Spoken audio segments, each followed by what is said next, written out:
If you keep wearing that much makeup, you'll probably die of like lead poisoning in 3 years. What? Do people have to spend a lot of time in recovery? Like if you get your, I don't know. Hey guys, it's me, Dr. Jake, and I make videos about medicine and gay shit, and today I'm watching Before I start, I'm a doctor, but I'm not your doctor, and this video is not medical advice. Let's go do some medicine. I attempted suicide. Not really. Took about 800 pills of ibuprofen. Oh, es no bueno. So that I wouldn't have to go to gymnastics. Oh, that's bad. And then, if you live in the United States and you have taken too many of a certain type of pill, you took the wrong pills, call the Poison Control Line. The Poison Control Center has a lot of things they use to determine if you need to go to the hospital, and one of them is the lethal dose of a medication, and the other is the half-life of a medication. The lethal dose, I think you know, it's the dose that will actually definitely kill you. The half-life is the amount of time that it takes for half of that drug to leave your body. And the reason that the half-life is important is that it tells us how long we have to wait before you're safe from a drug ingestion. what happened? From what? What is From the phone? She got a black, little cut white, there. and red all over? Vampire blood drinking? Are you starting again? Yeah, she is. People love to use antibiotic ointment, but on these like surface level cuts, really just some Aquaphor or Hydrophor, that's the generic, is fine. Antibiotic ointment doesn't really help. What I would suggest is you just wash your hands, put some emollient on it, and then put a Band-Aid over it to cover it and prevent dirt from getting in it.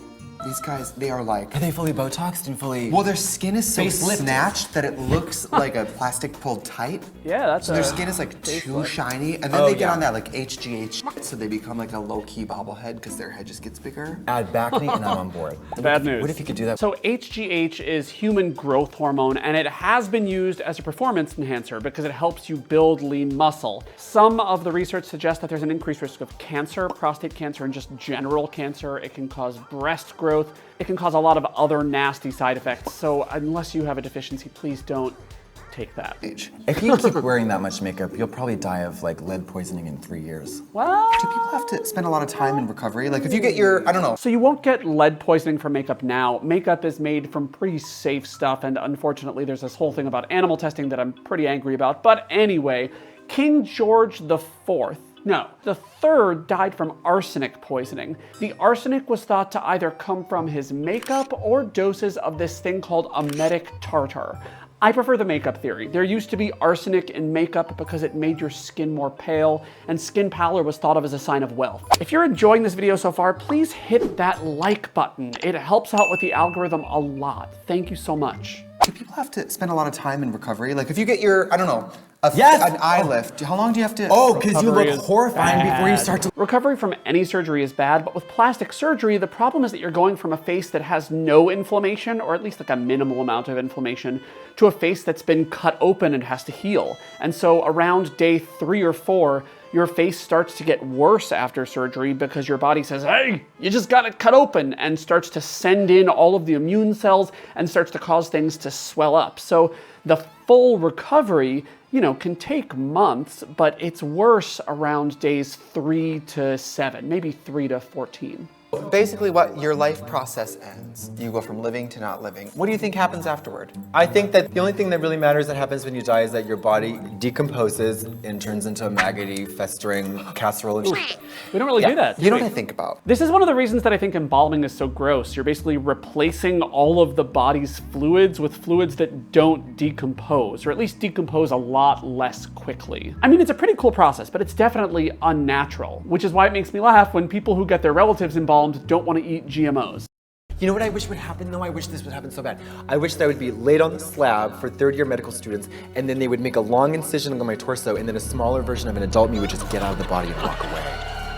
We dissect cadavers as first-year medical students. And then never again. Unless you do your training in pathology and become a medical examiner, in which case you do that for a living. Who does death really affect? It affects the survivors. That's why it's important to leave a little bit of change. I, of course, have seen many people die in the hospital, and the death of the patient is never really what affects me that much. You know, you don't know that person.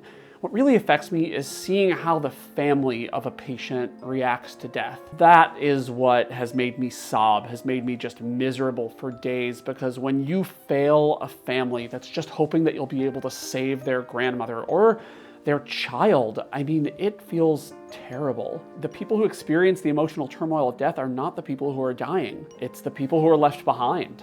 Okay, how about a few would you rathers?